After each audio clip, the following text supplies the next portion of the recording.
चलो आज हम लोग गंगा नदी तंत्र पढ़ेंगे। क्या मेरा नाम लिख के चुड़ैल बनाएंगे।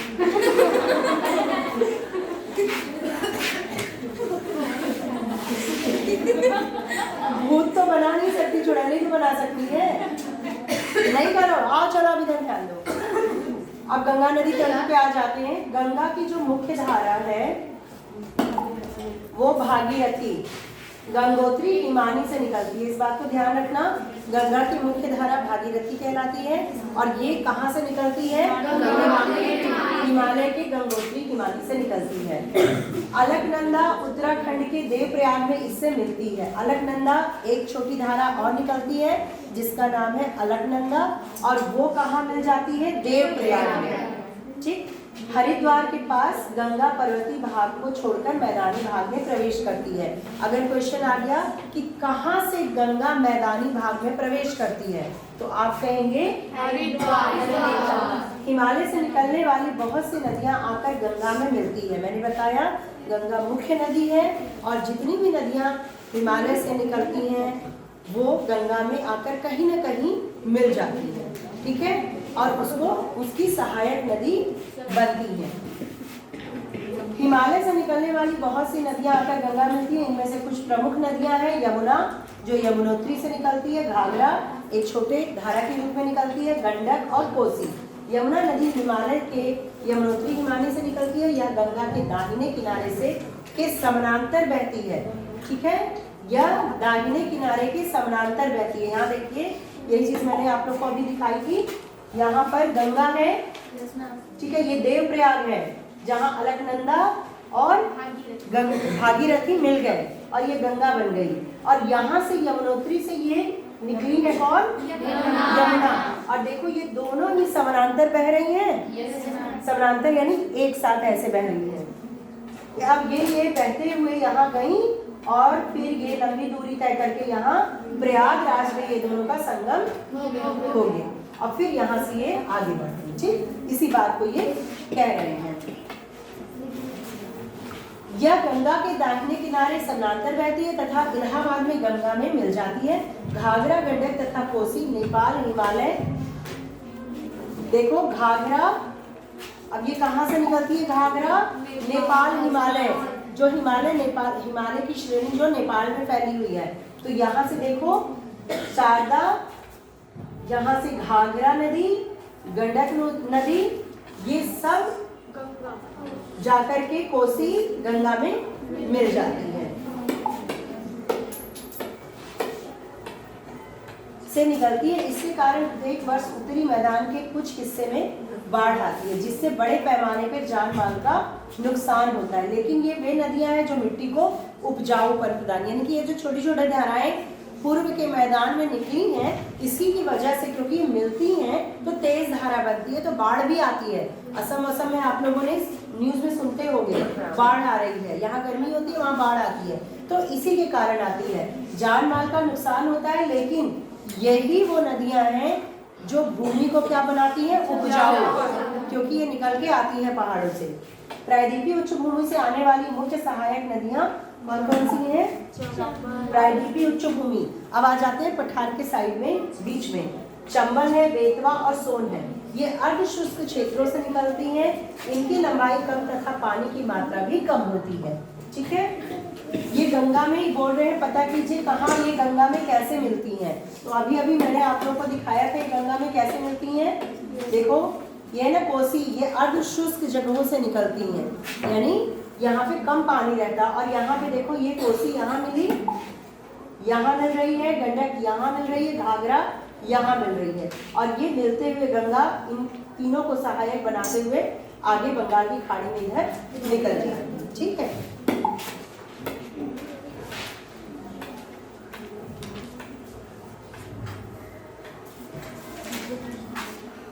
बाएं तथा दाहिने किनारे की सहायक नदियों के जल से परिपूर्ण होकर गंगा पूर्व दिशा में पश्चिम बंगाल के फरक्का तक बहती है। कहाँ तक बहती है? पश्चिम बंगाल के फरक्का तक बहती है। यह गंगा डेल्टा का सबसे उत्तरी बिंदु है। यह नदी दो भागों में बट जाती है। भागीरथी हुगली जो इससे एक वितरिका है, दक्षिण की तरफ बहती है तथा डेल्टा के मैदान से होते हुए बंगाल की खाड़ी में मिल जाती है। ये दो भागों में बढ़ जाती है। मुख्य धारा दक्षिण की ओर बहती हुई बांग्लादेश में प्रवेश करती है और ब्रह्मपुत्र नदी इससे आकर मिल जाती है। अंतिम चरण में गंगा ब्रह्मपुत्र समुद्र में विलीन हो जाती है, गंगा और ब्रह्मपुत्र। ठीक है, इस होने से, अब इसके होने से पहले क्या मेघना के नाम से इसे जानते हैं। ठीक, देखिए यहाँ पे गंगा नदी है, यहाँ चली, अब यहाँ देखो दो धाराओं में बट गई है, ये दो धाराओं में बट गई, एक हुगली भागीरथी और यहाँ पे ब्रह्मपुत्र से मिलकर के यहीं पे इसका नाम इस मैप में नहीं दिया हुआ है, मेघना का। यहाँ देखो, यहाँ ब्रह्मपुत्र यहाँ है और गंगा एक यहाँ पे चली आई। ठीक है, ये तो डेल्टा है और यहाँ गंगा एक बांग्लादेश में प्रवेश की, जो दो धाराओं में बटी वो यहाँ पे बटी बेटा, ये डेल्टा का निर्माण है। तो यहाँ एक बांग्लादेश में प्रवेश किया जो ब्रह्मपुत्र से मिल गई और यहाँ पे उसे क्या नाम दिया गया, मेघना, और फिर यहाँ वो मिलके यहाँ, और एक धारा इधर से डेल्टा बनाती हुई बंगाल की खाड़ी में। तो आपको लग रहा है एक तो हमारे गंगा सागर से आ गई और एक बांग्लादेश से होते हुए बंगाल की खाड़ी में गिरी, यानी लास्ट में भी गंगा की दो धाराएं हो जाएंगी। ठीक है, गंगा एवं ब्रह्मपुत्र के जल वाली यह बृहद नदी बंगाल की खाड़ी में मिल जाती है। इन नदियों के द्वारा बनाए गए डेल्टा को सुंदरवन डेल्टा कहते हैं। ठीक है, और देखो इसमें कितना, ये जो है कितना बढ़िया, देवप्रयाग में भागीरथी अलकनंदा का संगम, जैसे यहाँ प्रयागराज में आप लोग देखते हो ना संगम, तो एक इधर से आ रही है गंगा और इधर से यमुना आ रही है और संगम, इसी तरह देखो यहाँ पर भागीरथी और अलकनंदा का संगम हो रहा है।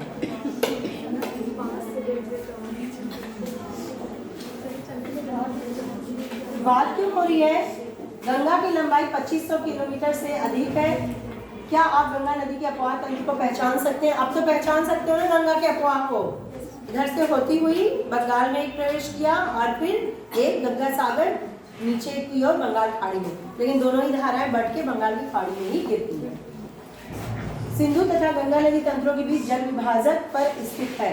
अंबाला नगर जो है वो सिंधु और गंगा नदी तंत्रों के बीच जल विभाजक पर स्थित है, यानी सिंधु इधर जा रही है और गंगा इधर जा रही है, बीच में क्या है, अंबाला। अंबाला एक शहर है। अंबाला से सुंदरवन तक मैदान की लंबाई 1800 किलोमीटर है, परंतु इसके ढाल में गिरावट मुश्किल से 300 मीटर है। दूसरे शब्दों में 6 किलोमीटर की दूरी पर ढाल में गिरावट 1 किलोमीटर, बहुत धीमे धीमे ढाल हमारा गिर रहा है पश्चिम से इधर की ओर। इसलिए नदियों के अनेक बड़े बड़े विसर्ग बन जाते हैं। मतलब कि अगर कोई चीज़ ढाल कम होता है, ढाल अगर ज़्यादा हो, पानी अगर तुम इतने ऊपर से गिराओगे तो एक धारा में गिरेगा, लेकिन नीचे गिराओगे तो कई विसर्गों में चला जाएगा, यानी एक जगह गिराने पर वो कई भागों में पानी बढ़ जाता है। तो कम ढाल होने के कारण कई नदियों के भी विसर्ग बन जाते हैं। अब आते हैं ब्रह्मपुत्र नदी तंत्र पर। ब्रह्मपुत्र नदी तिब्बत की मानसरोवर झील के पूर्व तथा सिंधु और सतलुज के स्रोतों से काफी नजदीक से निकलती है।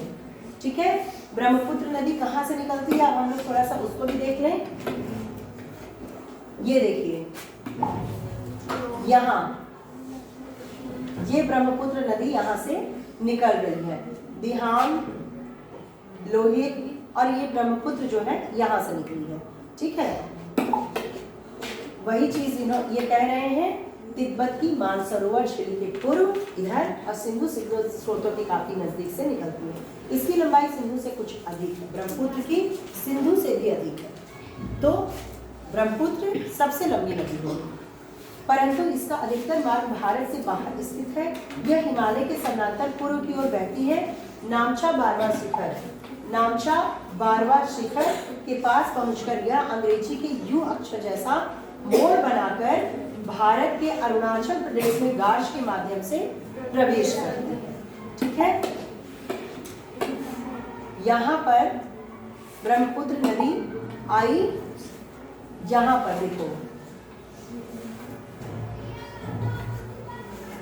छोटी छोटी इसकी धाराएं, और यहाँ पे अरुणाचल प्रदेश से प्रवेश किया इसने। ठीक है, यू आकार बनाते हुए ये अरुणाचल प्रदेश में से प्रवेश करती है।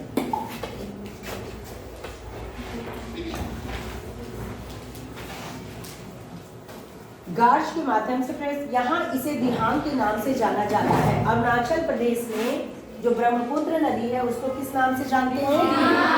दिहांग तथा दिबांग, लोहित, केनुला व दूसरी सहायक नदियां इससे मिल जाती हैं। ब्रह्मपुत्र की सहायक नदियां कौन सी हुई? दिबांग, लोहित, केनुला। ठीक है, ब्रह्मपुत्र का निर्माण करती है। तिब्बत एक शीत व शुष्क क्षेत्र है, अतः यहाँ इस नदी में जल व सिल्ट की मात्रा बहुत कम होती है। भारत में यह उच्च वर्षा वाले क्षेत्र से होकर गुजरती है। यहाँ नदी में जल व सिल्ट की मात्रा बढ़ जाती है। पूर्व की ओर असम, मेघालय बहुत बारिश होती है, तो ब्रह्मपुत्र उधर ही से गुजरती है और इसलिए उसमें जो है सिल्ट और जो बलुई, जो चूना, इन सब का ज़्यादा मात्रा मिल जाता है।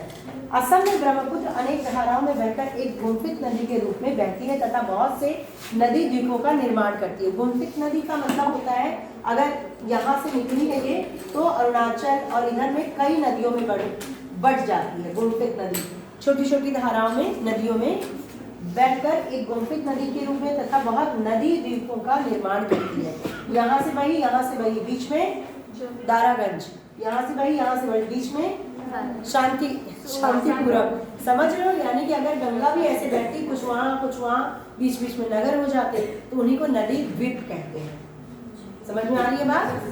अगर ऐसे भी आप लोग देखो तो यमुना इधर से आई, गंगा इधर से, बीच में ये है तो नगर ही तो बसा हुआ है, तो नदी द्वीप इसी को कहते हैं। प्रत्येक वर्ष वर्षा ऋतु में यह नदी अपने किनारों से ऊपर बहने लगती है, यानी ओवरफ्लो हो जाती है।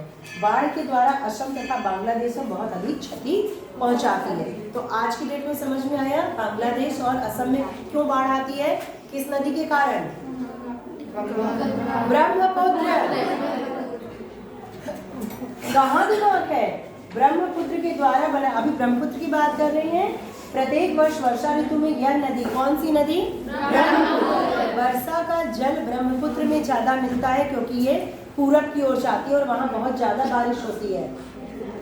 मासिनराम, चेरापूंजी, मेघालय, असम, ये क्षेत्र पूर्वी के हैं ना? तो ये बाढ़ भी लाती है। उत्तर भारत की अन्य नदियों के विपरीत ब्रह्मपुत्र नदी में सिल्ट निक्षेपण की मात्रा बहुत अधिक होती है। इसके कारण नदी की सतह बढ़ जाती है और यह बार बार मार्ग में परिवर्तन भी करती है। जब मार्ग में परिवर्तन कोई नदी करेगी तो बाढ़ तो आएगा ही। गंगा जी को छोड़ के इधर बहने लगे तो शांतिपुरम डूब जाएगा। समझ रहे हो ना? और ये होता क्यों है?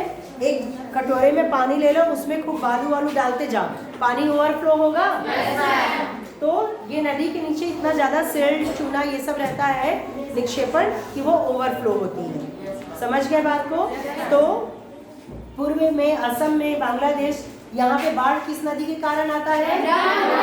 ब्रह्मपुत्र के कारण, क्योंकि बारिश का जल भी इसमें मिल जाता है और इसलिए इतना ज़्यादा गार्ज, ये सिल्ट वगैरह रहता है कि वो ओवरफ्लो होने लगती है। अब अगली क्लास में हम लोग प्रायद्वीपीय नदियाँ पढ़ेंगे। प्रायद्वीपीय नदियाँ जो कि बारिश पर डिपेंड होती हैं। ठीक है, चलो, थैंक यू क्लास।